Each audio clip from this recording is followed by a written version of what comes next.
Hello there, good people. Hi, it's Jason from Green Country Agroforestry here.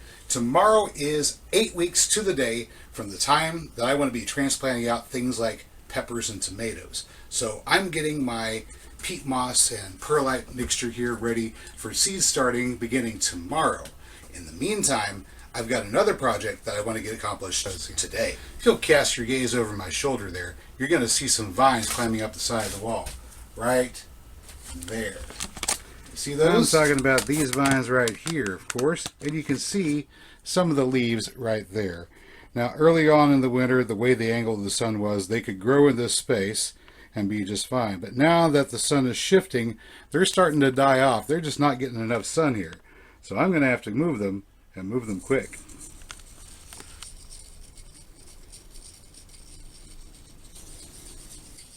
So I'm using this ruby rod here to put a good edge on my clippers. I've been using them outside for some pruning of trees and such. And I noticed that there were some dents along the edge there. I just wanted to make sure that they're nice and sharp because I want good clean cuts when we propagate sweet potatoes from cuttings. Now, I know I've done sweet potatoes from cuttings before, but here's an additional twist. These vines that you see growing right here are also cuttings from Murasaki sweet potatoes that we took last year at the end of the season. So these are last year's vines that we got a harvest from. We saved the vines and kept them alive, and now I have the opportunity to use these vines to make cuttings. Let's get busy. Alright, first we're going to take a look at these buds that are on the vine because it explains exactly what's going on here. Let's train the camera someplace sort of neutral so you can just see this vine clearly. Okay, here's our vine. And this is the end that I cut off next to the plant. So this is our orientation, right? And I cut this tip off here because it was getting kind of grungy.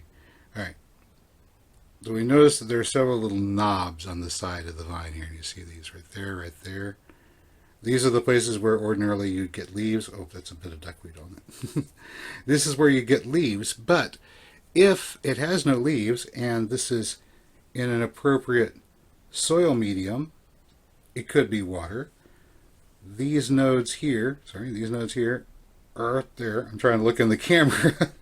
These nodes here are the places where new roots are likely to form. Alright, so this is not absolutely necessary, but since this is an old vine, we're going to use a little bit of indole 3-butyric acid, rooting hormone, to give it a little extra shot at forming roots. And then you plant just really simply. Poke your finger in the soil or the peat moss, put that down in there. You want to make sure you've got at least one and preferably two nodes close together. But once you've got that down in the hole, you just firm that peat moss mix up underneath them. You keep this moistened. You want the temperature to be between 75 and 80 degrees or so. So we're having some heat coming up from the heater underneath here. That's going to keep this temperature at or around that temperature. Alright, and now here we go. We've got more vine. This is the top of the vine. So we're going to clip here. Alright. Probably won't be able to grow anything out of that. So that's compost, but that's a place where we could get a leaf. And this down here is two buds that are close together. Two buds that are close together is a good spot to get roots. So we're going to go ahead and cut there. There we go. So now I keep these separated so I know what I'm doing. Square cut on the top of the vine. Diagonal cut on the bottom of the vine so I don't get confused about which way is up. There we go. Now I've got two nodes close together. That's a good chance for me to get roots. So I just dip that in the rooting hormone. This is indole 3-butyric acid, pretty common rooting hormone.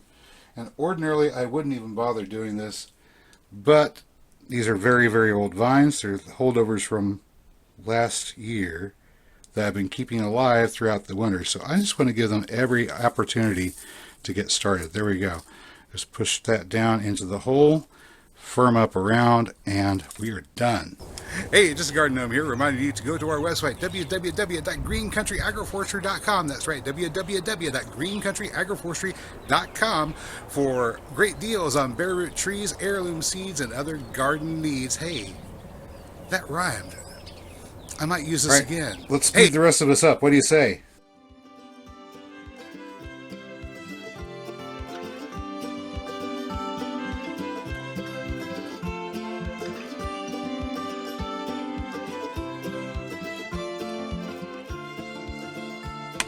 Okay, real quick, something that always impresses me is each one of these little tiny sticks here has got the capability of growing into a brand new sweet potato plant. All right, and all I have to do is take these,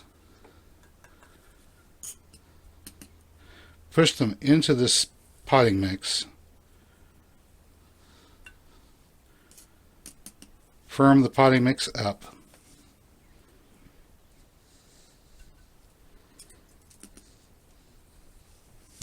and wait. As long as the potting mix remains moist and the temperature remains 75 and up, these sweet potato vines will take root, and each one of them will make a brand new plant.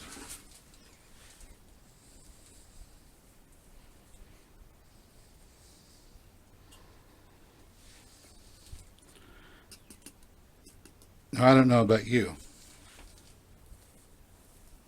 I think that's pretty gosh darn amazing.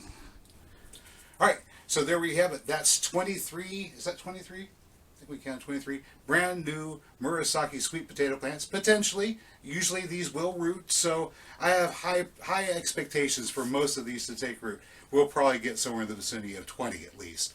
New Murasaki sweet potato plants that we can plant out in the garden here in just a couple of weeks, and that's great. But these guys are going to require a little bit more light than they're getting through this window right now. So I've got a place set up for them right over there behind you on the shelves with a grow light where they can get all the light they need.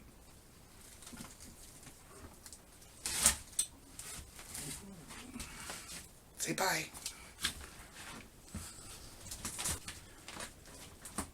In their place, we're going to put something that kind of appreciates this sort of dappled shade, and that is mulberry cuttings, Morus rubra. I've got a dozen of them here, also nice and planted in moistened peat moss. So these are going to soak up this dappled light that we're getting right now, and hopefully they'll make roots. Meanwhile, under more consistent light, the sweet potatoes should be developing roots of their own. Hey, that's all I've got for you today, good people. As always, I hope you found the video informative or entertaining, and if you did, you know what to do. I'll catch you next time. But until then, get out there, get growing.